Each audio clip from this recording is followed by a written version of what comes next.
Hello everybody and welcome back to Kerbal Space Program, where, as you can see, we did not keep the amount of money that we had last episode. So we have to bring that back in here, and we're going to do exactly that. Now we should be at exactly what we were at the end of last episode. It only seems to save the money if, like, you launch a ship or you recover something, right? If the amount of money legitimately, quote-unquote, changes, rather than using the cheat menu. I don't know why it does that. It's strange behavior, but whatever.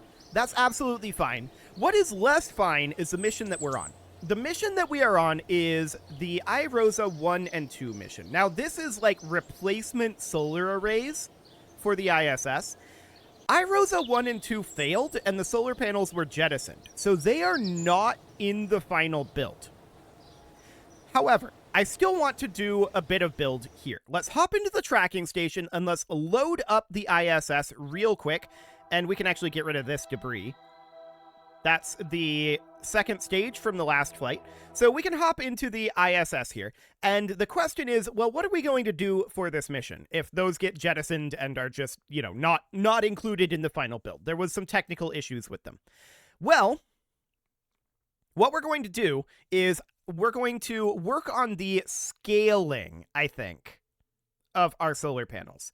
Our solar panels are... If we look at the actual layout of the ISS, let me pull up a good image of it. Let's see here. International Space Station. I expected one to be on this page, but sure. So if we get a good image of the ISS, we can see that our truss segments are a little bit too long, right? So this is in like a 90-degree orientation from what we've got going on here. Hang on. Let me get this turned. Actually, we can only orbit it this way. Well, we could rotate it to be like in the up orientation, and that might do the trick. So at any rate, my point is this. These two truss segments are a little too long. So what we end up having is a lot of space here. My proposal, in order to fix that, is that if we go back to this, we can see that these nearly overlap. They don't quite overlap, but they nearly overlap. And so my proposal is basically that we change this so that instead of this being one Gigantor, which is obviously what that part is intended to be, but our scaling is off, instead we make each of these be a Gigantor. So functionally, what this will end up meaning, if we pop back to our station, that'll mean that we have an additional set of Gigantors here, here, here, here, here, here, here, and here, right? And that'll fill this out a lot better and make it look about like that. So we're going to need a grand total for that of, what, 16 Gigantors? I don't know if we can fit that in a Falcon 9. But that would be the mission for right now. And we probably want to have hinges to put them on, too. So let's hop back to the Space Center. And we're going to try to put this in. I have no idea how this is going to go. I think probably poorly, but we can clip it together. That would be reasonably okay. The question is just how badly does this actually fit? Also, I want to point this out. We're going to have a problem because MechJeb is going to deploy them.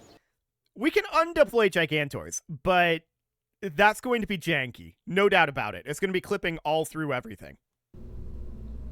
Okay, let's open up a Falcon 9 here. We're going to call this our iRosa 1 and 2 mission, but this is actually like, we're hijacking this mission, and we're using it to fix a problem that we created, right? Because the iRosas do not end up staying, so that's fine. We are going to put iRosas on, and they are going to stay, but not right now.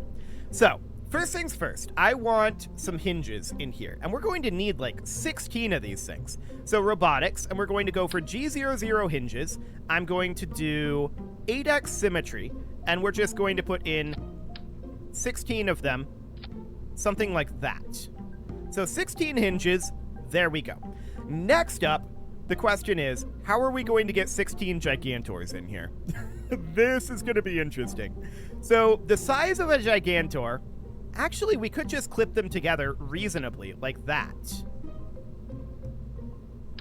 And then we could just take them out one at a time, right? So they're all clipped together like this. And then these guys would go something like that. That would be 16 Gigantors. That seems reasonable. Again, this is going to be problematic if MechJeb auto-deploys solar panels. We can just turn that off for this flight. That would be reasonably fine. This actually kind of works. I'm going to call this the Irosa-ish. This isn't exactly an Irosa. We're hijacking it, like I said. And it'll be interesting to see if we can land this guy this time. I've not had the greatest track record on that, but it is possible, so we'll see. Let's go ahead and launch this. That is, of course, a secondary mission. Our primary mission is to get these panels up there. And we're just going to mount them to the existing trusses, and this is just to, like, bring down the length of those trusses visually, right? This isn't about producing additional power. We've got plenty of power production. We're just a little too long on those trusses, so that'll be okay. We're going to set our orbital altitude to 300 kilometers. We are not going to do corrective steering, don't auto-deploy solar panels, and do skip circularization. Okay, that'll be fine, and we're going to set the ISS as our target, and we're going to launch into plane of target and engage autopilot. Okay, so now the question is, are we coming down over land or sea? Looks like a sea landing again, so we can do a little bit of testing and see what exactly we need to be at for speed. But honestly, I'm probably just going to try to land it like it's on land, except without landing legs. But I think this is going to be a seaborne landing. So that's absolutely fine. We're completely okay with that. We've got about 3 seconds to lift off here. Fantastic. And off we go with our rather large amount of Gigantors. This is probably a relatively expensive flight. I didn't even look at it, but with that amount of hinges and Gigantors, I would expect it to be somewhat expensive. But I guess we'll see. So as expected, we are heading out over the ocean here.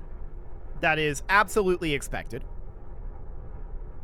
And it is more forgiving. I just, last time, assumed it was more forgiving than it was. And that's okay. It's not a big concern. It's only about 33,000, and I think, did we end up recovering any? I think we recovered like 2,000 of it. It wasn't a lot. It wasn't a lot. The engines are the bulk of it, and the engines are kind of in the most dangerous location, right? Assuming we're not going to tip over. Like, if we're going to slam into the ground, the engines are in the most dangerous location. So there is that. We're going to have our stage separation here in about 30-ish seconds. Yeah, 30 seconds from about now. So that's all absolutely fine. And we're watching that apoapsis push right on up as usual. Looks like we've got a little bit more sway than I'm used to seeing here. That might be due to the solar panels up in here and the way that they're put in, but I think it'll be fine. It is definitely, I think, building up.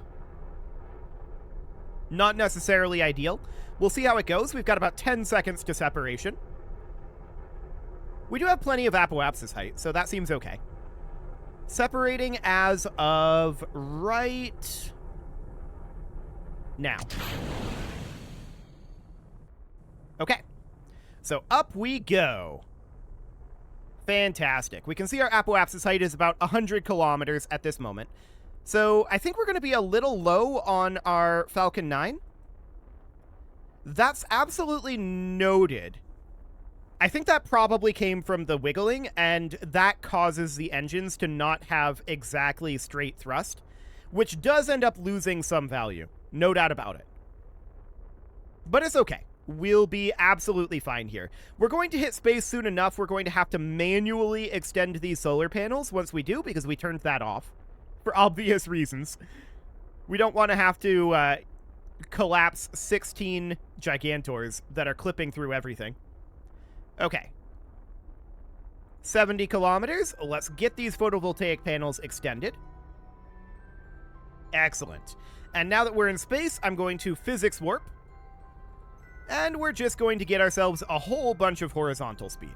We need a lot of horizontal speed. The real question right now is, where's that Falcon 9 booster at? It's pretty low, to be honest. It's pretty low. We'll see how this goes. We're 150 right now.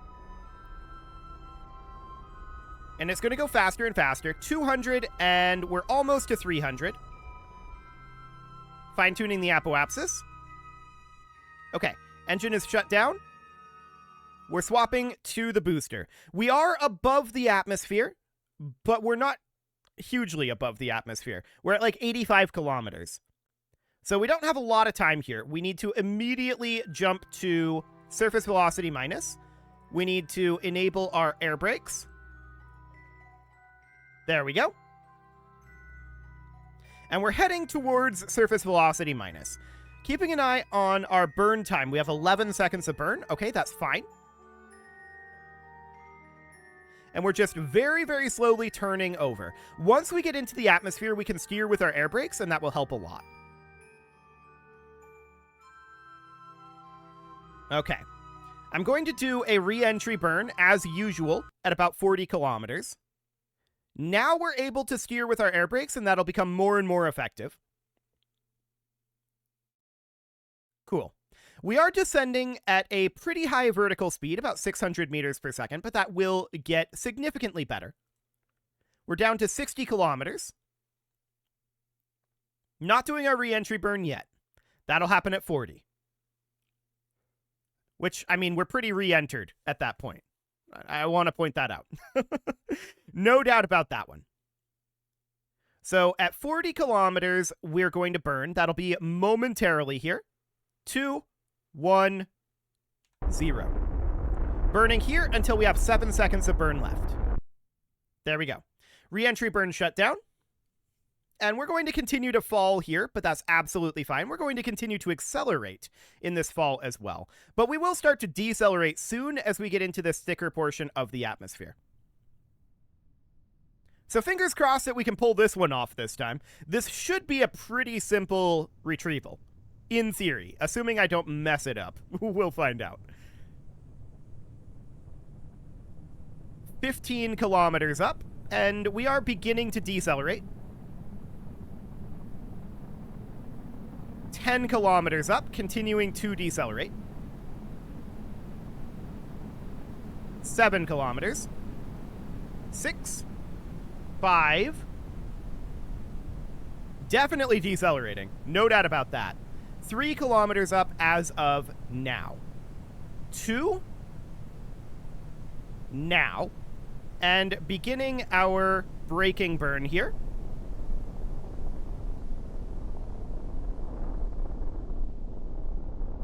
Okay. Being a little bit more cautious here.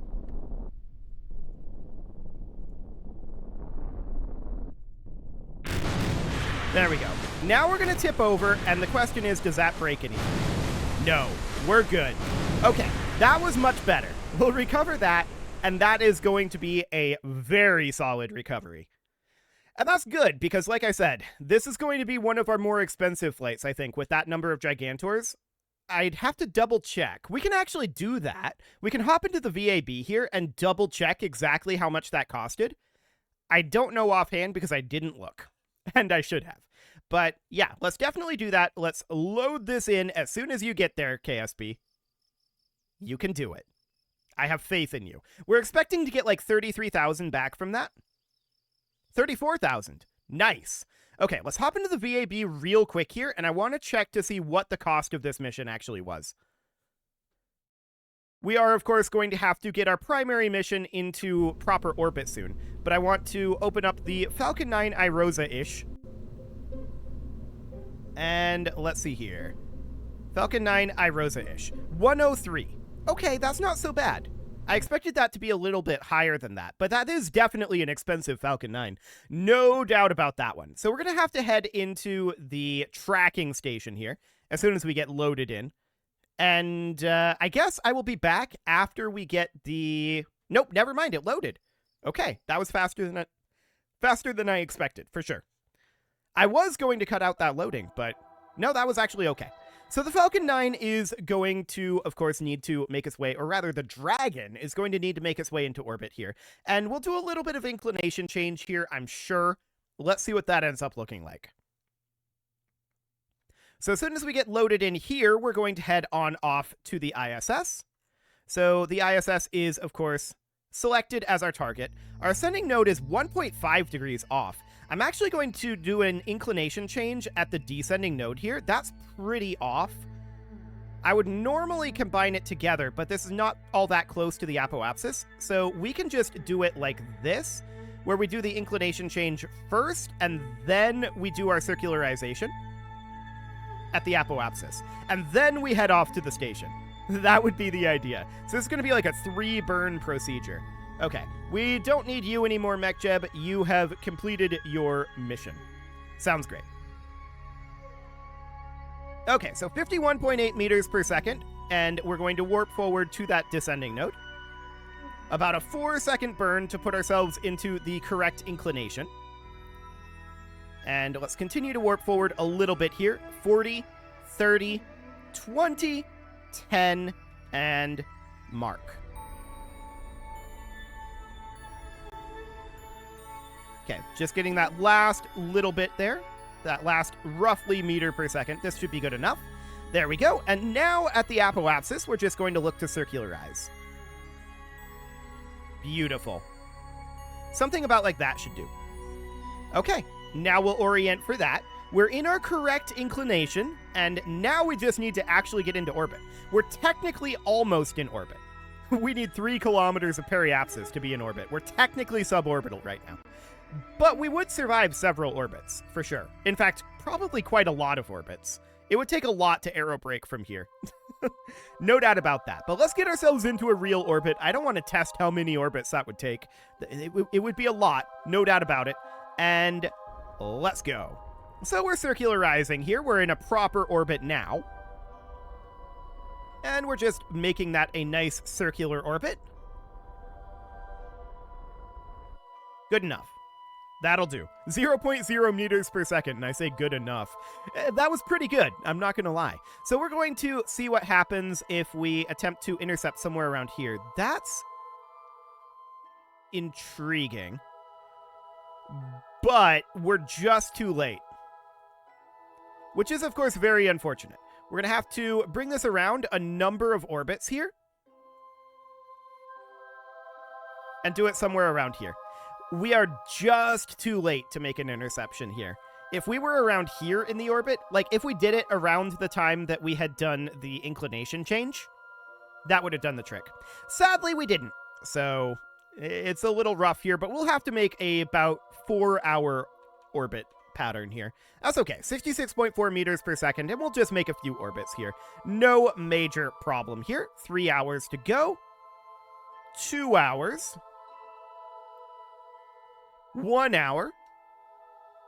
And I mean, in reality, I want to point out, it takes the Dragon capsule, in reality, like 24 hours to get to the ISS. So we're doing pretty good at 4 here. They don't launch it into a direct intercept orbit, so we're okay. 40 seconds, 30, 20, 10, and 3, 2, 1, 0, mark. 50 meters per second to go in this burn, and the burn is just about shut down. There we go. That'll do. And we apparently lost our target on the ISS. Okay. Well, we are 2.2 kilometers out. That seems absolutely fine. We can warp to somewhere around here, switching over into target modes. Relative velocity will be 108.2 meters per second. Okay, that is absolutely noted. We can make a real quick correction somewhere out this direction. About here or so. 0.7 kilometers. I like it. Now we're going to hop over to the retrograde side. And the station should be visible at this point. Where is it? It's a little odd that I don't see it in this direction. Oh, there it is. Okay. It was just hidden behind this thing, I guess. So that's fine. We're about 12 kilometers out. I do want to do a quick corrective burn here again. So that's going to be somewhere around here or so. Looks good. Putting us at 0.1 kilometers. I like it.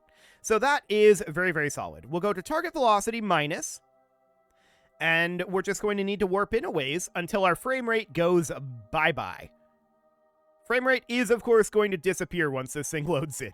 No doubt about that. So we're currently at about 2.5 kilometers away. It's going to load in right about now. It is currently loading, and let's see what kind of frame rate we get from this. Well, this is inauspicious. Yeah, that's definitely inauspicious. Okay.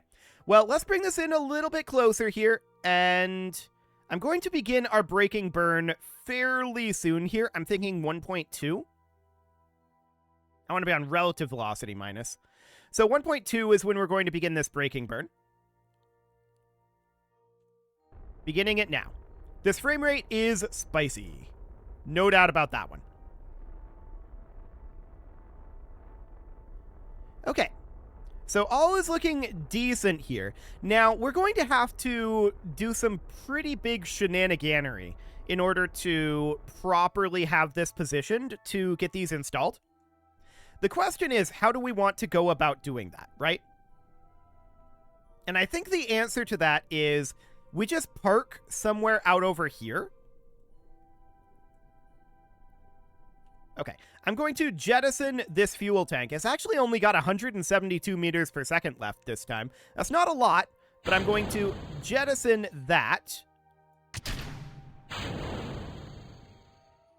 There we go. That is not on this trajectory going to be hitting the ISS, so that's okay. We're going to warp in a little bit closer. I think we're not going to dock up. We just want to park somewhere out over here. So that seems reasonably fine. We're just going to get in closer to the station right now. 500 meters out at this moment. 400 meters. And of course, we're going to be bypassing it a little bit. 300 meters.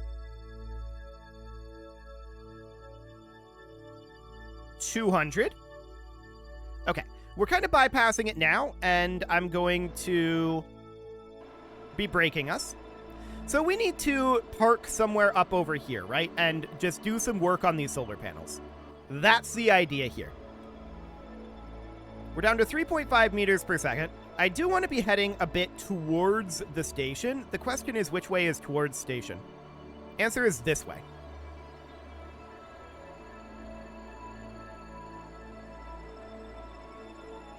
Okay, cool. I don't actually like the way that that was changing our trajectory there, so... Well, actually, it's kind of interesting. We're only at 1 meter per second right now, right?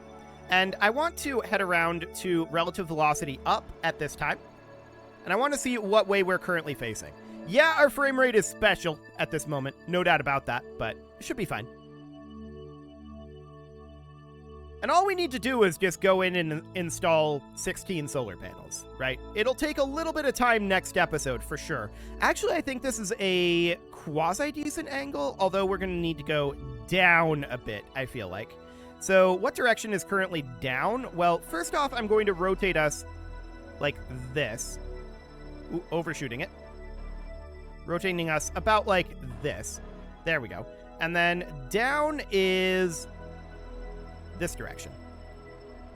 Actually, that's not exactly the down that we want. Okay. Well, actually it is, now that I think about it. This is the down that we want. Yes. That seems decent. So somewhere around here or so.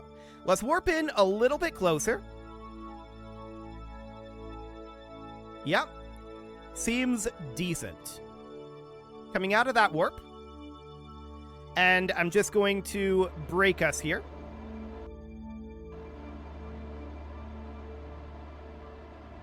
Cool. We just want to park somewhere over here, and we can make our way over here next episode. So we have arrived, and it is time to put a cut in here. So what? What just disconnected?